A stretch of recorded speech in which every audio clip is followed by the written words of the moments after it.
I'm going to talk through some of the underlying drivers of the Brexit vote, draw a couple of parallels with what just happened with Trumpism, and try and get across a central point, which is that beyond the negotiation around Article 50 and the terms of our New Deal, and beyond the more immediate dynamics of British politics, none of this, you could argue, is actually going away, given some of the social divisions that are going on underneath our day-to-day discussion about British politics. We all sort of know where we are. We know 52% of the electorate voted to leave, and we know that in some areas of the country that support was incredibly strong. Across 393 local authorities, the vote to leave surpassed 70% in 8 of them. Boston was the local authority that delivered the strongest leave vote. 60% was the leave vote in over 100 local authorities, and 263 overall gave leave over 50%. But we also know within that that there were some really big differences from area to area. And if you contrast Boston, where almost 76% voted to leave, with, say, Lambeth in London, where only 21% voted to leave, as a researcher, that raises some really intriguing questions, which is, why are there these massive geographical differences? If you think about the country at the moment, well, the referendum revealed that we're divided on 3 broad dimensions: divided along the lines of social class, divided along the lines of generation, and also divided along the lines of political geography. So I want to interrogate some of this a little bit. And I want to examine in particular the role of poverty in the vote, and examine areas and individuals and how those interact, because I think this is one of the key debates that's going to cast a very long shadow on British politics, and is already now casting a shadow over American politics when people are trying to explain Trumpism. For those of you who can't quite see the print, let me just talk through what this is showing you. It's essentially showing you how the leave vote or how support for leave contrasts across very different groups in British society. So right at the top there, you can see that on average in households that earn more than £60,000 a year, support for leave was around 35%, which contrasts sharply with households where the overall income was less than £20,000 a year, and support for leave in those households was almost 60%. Among routine, manual, more economically insecure voters, those people who have been turning out in recent years for UKIP, support for leave was around 71%, and among the more economically secure, higher professional managerial groups, support for leave was much lower at 41%, and so on and so forth. But one of the key divides I want to talk about is this educational divide, just this one here. You can see that among voters who said they had no educational qualifications, who essentially left school at 16 and didn't go back into the educational system, support for leave reaches 75%, but among postgraduate those with postgraduate degrees, support for leave was just 27%. This educational divide is not new. If you've read some of our stuff on UKIP, Revolt on the Right, we talk about how this educational divide was absolutely critical to creating space for Nigel Farage and the UK Independence Party, but I also am going to show you why this is absolutely critical to making sense of Brexit. And this isn't to make a value judgment about highly educated versus less well educated. It's simply to show that in statistical terms, this stuff really, really matters. Just before I kind of try and convince you of that point, let me just, as an aside, say something in response to the talk this morning about the UK Independence Party and the Brexit vote. There's a sort of curious attempt among sort of some Eurosceptics to say, well, the vote for Brexit had absolutely nothing to do with the rise of the UK Independence Party, and that actually Britain voted for Brexit despite Nigel Farage and UKIP. I just want to show you a couple of findings from the referendum result to sort of essentially show you why that is not the case.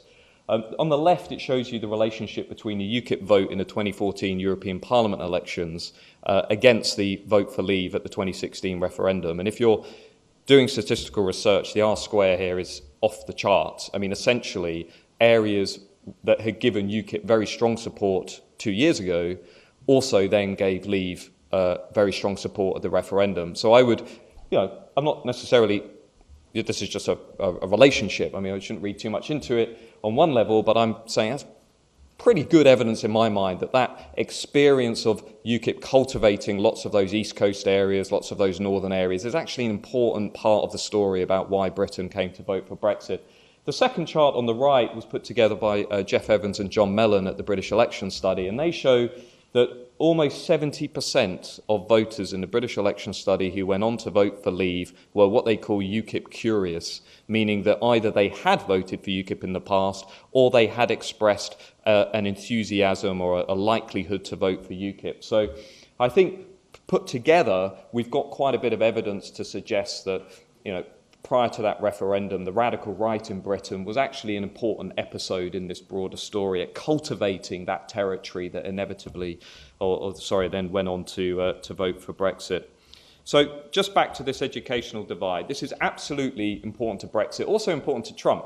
So if you look at, say, Hillary Clinton's performance versus Barack Obama's performance, a really interesting statistic that was highlighted by some academics recently in American politics, which was that in 48 of the 50 most highly educated counties in the US, Clinton actually overperformed Obama by 9 points. So in the really highly educated counties where you had lots of people with university degrees, she actually did better than Obama.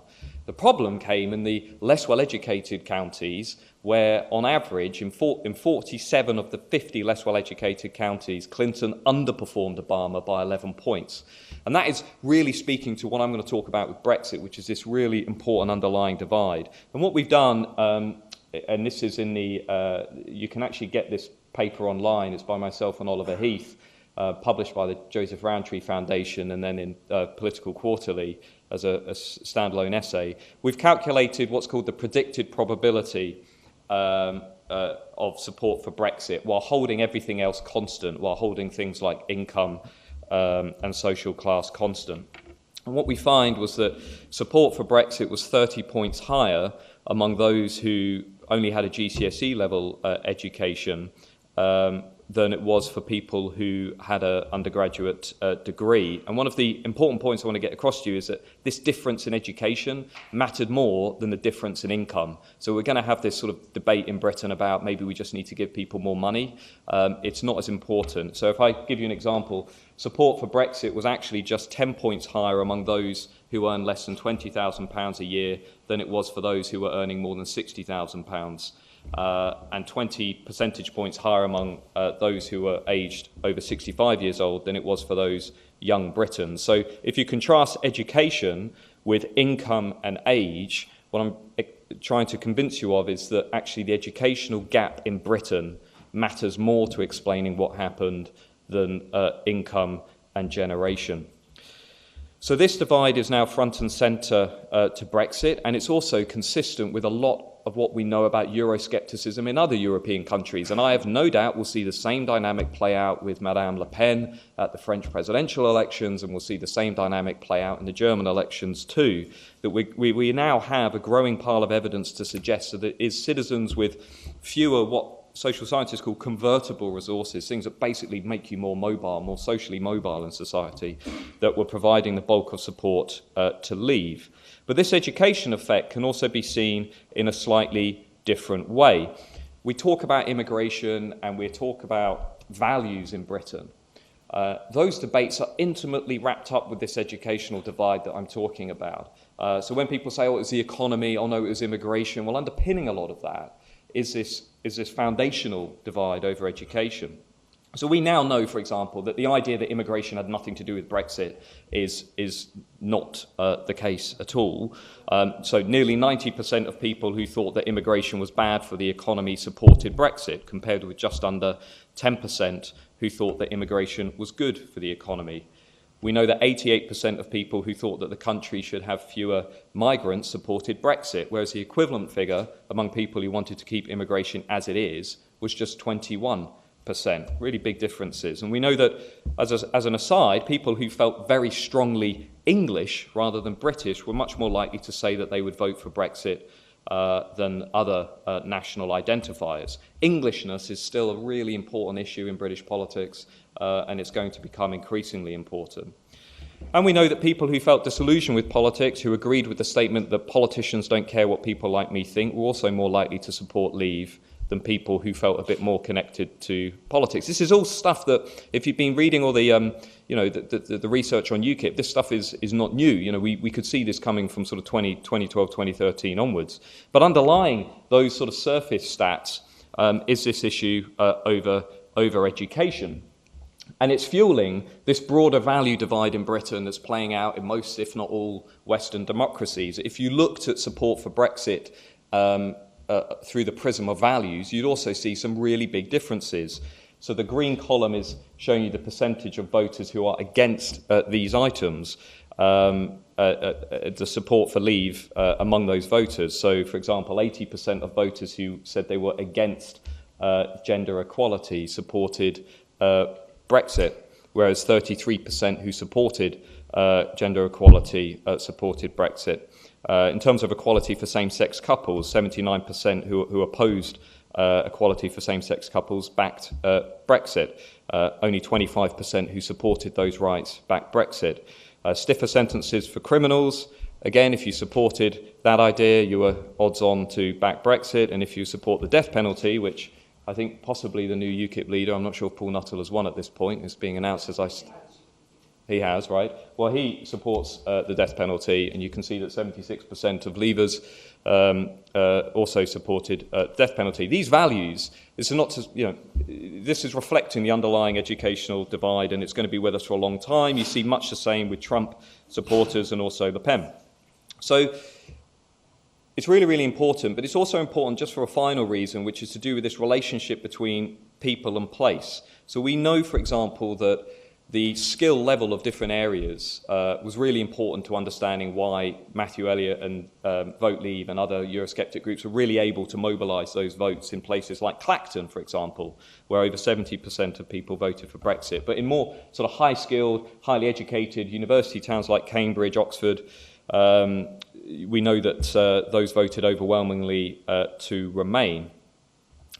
And these observations about area differences in education raise a really intriguing set of questions. So was it the case that low-skilled, less well-educated citizens in high-skilled areas were more likely to vote for leave because they felt unable to compete? Or were high-skilled citizens in low-skilled areas more likely to vote for leave because they lack the same opportunities to get ahead that meet high-skilled citizens in high-skilled areas? So how can we tease out this relationship and get a sense of what's going on? Or are these patterns we observe just a reflection of the way in which graduates and non-graduates are distributed across the country? I know it's sort of a bit of a head-turner, but one of the kind of relationships I just want to hopefully get you to walk away with today is this, which is showing you the differences in support for leave by level of education at the individual level and whether areas were sort of low skill or high skill areas. Areas that were essentially left behind economically in terms of low skill, areas that were doing a bit better off. And what you see is among citizens who have a GCSE level of education, support for leave in low skill areas was 70%, really strong majority position. But even in high skilled areas, among that group of voters, it was still a majority position, 54% were voting for Brexit. So the difference was 16 points. But the differences among slightly more highly educated citizens was even greater across these low-skill and high-skilled areas. So in low-skill areas, among people with A-level education, support for leave was 64%, but it plummets in high-skill areas to 29%. And in low-skill, left-behind communities, university degree holders gave 49% to Brexit and only 18% to Brexit in high-skilled areas. So what's going on there? I mean, it's really interesting. You've got a situation where you've got graduates in low-skilled areas providing much greater support to Brexit than graduates in high-skill areas. What's going on? How can we explain that?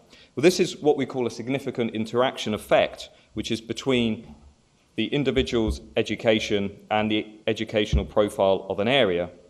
So we're seeing some pretty important differences where graduates in left-behind communities are still more likely to vote for Brexit and more similar to those who don't have qualifications than graduates in high-skill areas. We're seeing these groups essentially being teased apart and going in different directions according to where they live. So if I were Theresa May and her advisors, I'd be thinking about, well, why is it, for example, that in Clacton or Boston and Skegness, or Thurrock, or all those areas down the east coast of England, for example, graduates are actually remarkably more likely to vote for Brexit. And what does that mean? The point I want to try and get across to you is this means that a geographical divide in Britain is actually overlaying the social divides that we spend a lot of our time talking about, that in left-behind communities, support for leave was actually more evenly distributed across different social groups.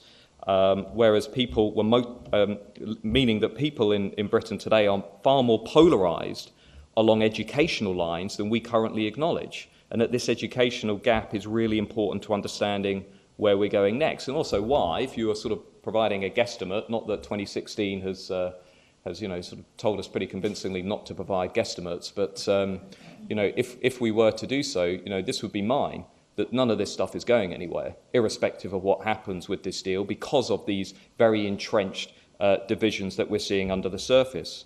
So 3 core messages from this, and I'd encourage you to read our JRF report in more detail, which is online.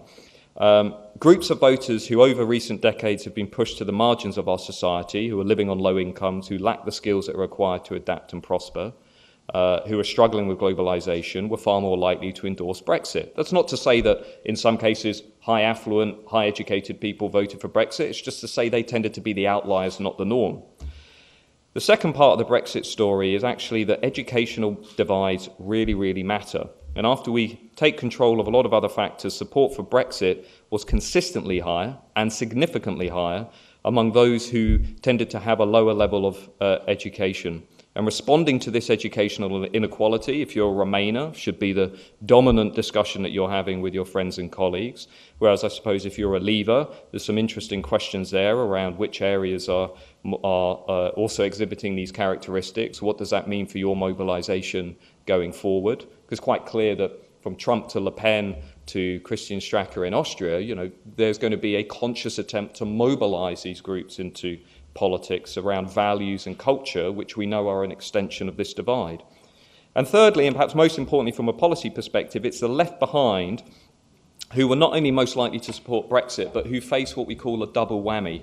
While they're being marginalised because of their individual lack of skills and fewer qualifications, this disadvantage is then being compounded by a lack of opportunity within their local areas to get ahead and overcome their disadvantage. So there's a double whammy going on where at the individual level, those that have been sort of cut adrift from mainstream opportunities are struggling at an individual level, but at a community level too. Those left behind areas are also compounding that disadvantage. So again, very little evidence to suggest that any of this is going away, irrespective of what deal Theresa May gets over the next couple of years.